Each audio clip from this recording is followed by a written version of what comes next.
दामिनी आज पहली बार नौकरी के लिए बाहर निकली थी। रोहन के गुजरने के बाद वह बहुत अकेली ही थी। सुमन की जिम्मेदारी निभाते हुए थक जाती थी। सुमन के जिंदगी में पिता रोहन की खाली जगह भी दामिनी को ही पूरी करनी पड़ती थी। नौकरी के कारण दामिनी की समस्याएं और बढ़ गईं, मगर घर में ऐसे कितने दिन बीतते, इसलिए नौकरी दामिनी की जरूरत बन गई थी। एक हॉस्टल में उसे रिसेप्शनिस्ट की नौकरी मिली थी। रोज रेल से आना जाना सबसे बड़ी समस्या थी, क्योंकि उसे इसकी आदत नहीं थी। पहले दिन दामिनी का भाई नारंग साथ आया। नारंग ने उसकी अपने दोस्तों से पहचान करा दी थी। दीदी, ये सब आपको मदद करेंगे, किसी को भी पुकारो जरूर, टेंशन मत लो मैडम। दोस्तों के ग्रुप से आवाज़ आई, दीदी ये मंदार शेट्टे, ये आप ट्रेन से साथ साथ ही उतरेंगे, शाम को भी ये आपके साथ ही चलेंगे। चलो अब मैं निकलता हूँ, हाँ आ जाओ। दामिनी थोड़ी नाराज़गी से बोली। 2 मिनट में ट्रेन आई। दामिनी महिलाओं के डिब्बे में चढ़ने की कोशिश कर रही थी। नारंग के सभी दोस्त उसी डब्बे में चढ़ गए। अरे यह तो लेडीज़ डब्बा है, आप लोग इस डब्बे में कैसे? ओह मैडम, हम यहीं रहते हैं, अपने गांव की ट्रेन में सब कुछ चलता है, यह मुंबई थोड़ी है, मंदार बोला। दामिनी चुप हो गई। मन ही मन आज का दिन अच्छा गुजरे ऐसी कामना करने लगी। जैसे ही गांव आया, दामिनी और मंदार ट्रेन से नीचे उतरे। चलो मैडम, मैं आपको होटल तक छोड़ता हूँ। नहीं नहीं, आपको क्यों परेशानी? अरे इसमें किस बात की परेशानी? आप नारंग की बहन, नारंग मेरा अच्छा दोस्त है, मैं छोड़ता हूँ आपको। दामिनी का भी पहला दिन था, वह भी घबरा रही थी। मंदार के कारण उसने खुद को थोड़ा हल्का महसूस किया, इसलिए वह मंदार की गाड़ी में बैठ गई। वैसे दिन अच्छा ही गया। शाम रेलवे में उसे फिर मंदार मिला। कैसा गया आज का दिन दामिनी? सॉरी, मैं जरा जल्दी ही नाम पुकारने लगा। नहीं, इट्स ओके, आप पुकारेंगे नाम से, मैं गुस्सा नहीं होंगी। दोनों घर पहुँचे। दूसरे दिन वही किस्सा। धीरे धीरे दामिनी और मंदार अच्छे दोस्त बने। सुबह शाम मंदार और दामिनी रेल में मिलते थे। कभी कभार मंदार दामिनी को होटल तक छोड़ने के लिए भी आता था, तो कभी लेने के लिए आता था। रात बेरात व्हाट्सएप पर उनका चैटिंग भी चलता था। दामिनी सभी समस्याएं मंदार के साथ शेयर करती थी। जाने भी दो, कुछ नहीं होगा, इन लफ्ज़ों में मंदार दामिनी को समझाता था। दामिनी के लिए मंदार उसकी स्ट्रेस रिलीफ की दवा थी। समीरा, माँ, पिता, नारंग, ये सभी रोहन की खाली जगह भरने के लिए असमर्थ थे, लेकिन मंदार रोहन की तरह मानसिक सहारा देता था। मंदार के कारण दामिनी फिर से सजने संवरने लगी, हंसने लगी, अच्छे कपड़े पहन के घूमने लगी। उसके लिए वह अच्छा दोस्त था। बाइक पर कभी कभी वह उसके कंधे पर हाथ रखती थी। बोलते बोलते अनजाने में पीठ पर चपत मारती थी, मगर ये सब एक अच्छा दोस्त होने के नाते ही होता था। 6-7 महीने अच्छे बीत गए। एक दिन गांव उतर दोनों चाय पी। तुम बहुत बातें करते हो मुझसे, ऐसा क्यों? तुम अच्छे लगते हो मुझे तुम्हारे साथ वक्त बिताना अच्छा लगता है। मुझे तुम्हारी पर्सनालिटी भी बहुत अच्छी लगती है। रेल में नहीं बोल सकती सबके सामने, इस वक्त हम दोनों ही हैं, इसलिए बता रही हूँ। अरे बाप रे, क्या खाकर निकली हो घर से? कुछ नहीं, जो सच है वही बता रही हूँ तुमसे। जो लड़की ब्याह करेगी वह सचमुच खुशहाल रहेगी। हाँ, यहाँ से 25 किलोमीटर पर गुफाएं हैं, चलोगी देखने?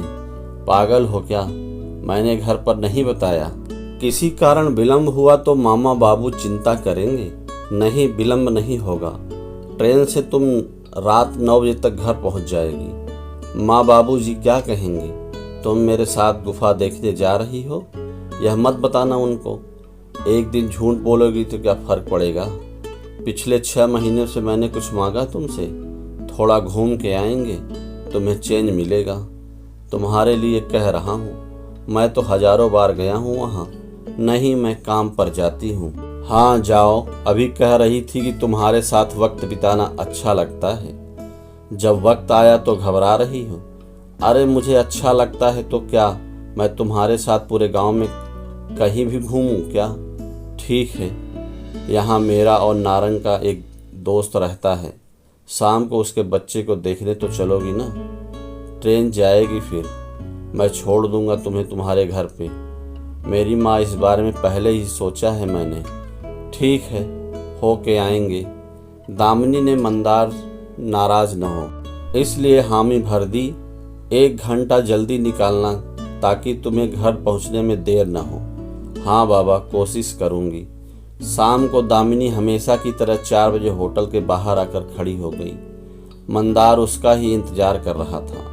दामिनी ने बाइक पर बैठते हुए पूछा, कहाँ रहता है तुम्हारा दोस्त? आखिरकार गाड़ी एक घर के पास रुकी। घर को ताला लगा था। आसपास खेत फैले थे। जगह सुनसान थी। लोगों की बस्ती नहीं थी और चहल पहल भी नहीं। इस घर को ताला क्यों लगा है मंदार? चाबी मेरे पास है, आओ अंदर चलते। मगर क्यों? मुझे घर छोड़ दो। बावली हो क्या? कभी न मिलने वाला एकांत मिला है। हमें आधा घंटा बैठेंगे फिर निकलेंगे। मैं नहीं आऊँगी अंदर। देखो, तुम पहले आंखें बंद करके खड़ी रहो। मैं सिर्फ एक जी भर के किस लूँगा और फिर निकलेंगे। तुम्हें मुझ पर विश्वास नहीं है क्या? देखो मंदार, तुम मुझे दोस्त की हैसियत से अच्छे लगते हो, लेकिन इस बात के लिए मेरी नज़दीकी सिर्फ रोहन से थी और मरते दम तक उससे ही रहेगी। लेकिन मुझे भी तुम अच्छी लगती हो और अगर मुझे तुम्हें स्पर्श करने को दिल करता है तो इसमें गलत क्या है? शायद मेरी ही गलती, मुझे तुमसे दूर रहना चाहिए था। अरे सुनो तो, खाली 1-2 घंटा हमारे पास है। क्यों वक्त जाया करती हो? ऐसी कौन सी धन दौलत मांग रहा हूँ तुमसे? माफ़ करना, मैं अगर अपनी मर्यादा समझती तो शायद तुम्हें गलतफहमी न होती। अपनी रिलेशनशिप पर अब तो मेरी ट्रेन भी छूट गई होगी। मुझे सही सलामत घर पहुंचा दो। ओह मेरी माँ, तुम टेंशन मत ले। तुम्हारी रजामंदी के सिवा मैं कुछ नहीं करूँगा, कह मंदार ने जल्दी बाइक को किक लगाई। 8 बजे गाड़ी घर के सामने खड़ी थी। बाइक की स्पीड और मंदार का गुस्सा साथ साथ चल रहे थे, मगर रास्ते में दोनों एक दूसरे से एक लफ्ज तक नहीं बोले। घर आते ही दामिनी जल्दी जल्दी चलने लगी। ओ मैडम, आपको बिना स्पर्श किए घर तक छोड़ा है मैंने। आप जीत गई, मैं हारा। मैं ही पागल था जो हर वक्त आगे पीछे घूमता था। मेरी एक इच्छा पूरी करती तो कौन सा पहाड़ टूट जाता। मैं कुछ सोने के लिए नहीं कह रहा था मेरे साथ। मैं भी अपनी मर्यादा जानता हूँ मैडम। मंदार, प्लीज़ इस तरह मुझसे बातें मत करो। आखिरकार संस्कार भी कोई चीज़ होती है या नहीं, इस बात के लिए मेरा मन कभी भी राजी नहीं होगा। तुम्हारे कारण रोहन के जाने के बाद मैंने फिर से जीना सीखा, मगर तुम्हें अगर सिर्फ मेरा स्पर्श ही चाहिए तो मुझसे फिर कभी मत मिलना। यह भी कहती हूँ कि तुम मुझे अच्छे लगते हो। पगली, स्पर्श करने से ही प्यार वक्त होता है। मंदार, तेरे तन पर केवल रोहन का अधिकार था और रहेगा। तू जो कह रहे हो वह मेरे संस्कार में कभी नहीं बैठेगा। मेरी सोच कुछ ऐसी ही है। फिर एक बार गौर करना मेरे कहने पर। मैं इंतजार करूँगा तुम्हारा। मंदार, तुम्हारी इस साल शादी होने वाली है। तुम्हारी पत्नी को क्या मुंह दिखाऊंगी मैं? तुम मेरे दोस्त हो, शायद उससे भी बढ़कर हो, मगर हर चीज़ पूरी होनी ही चाहिए, ऐसा नहीं होता मेरे दोस्त। इसलिए आज से मैं तुम्हें कभी भी परेशान नहीं करूंगी। हम दोनों इसके बाद कभी नहीं मिलेंगे। अगर मेरे कारण तुम्हारा दिल टूट गया होगा तो मुझे माफ़ कर देना।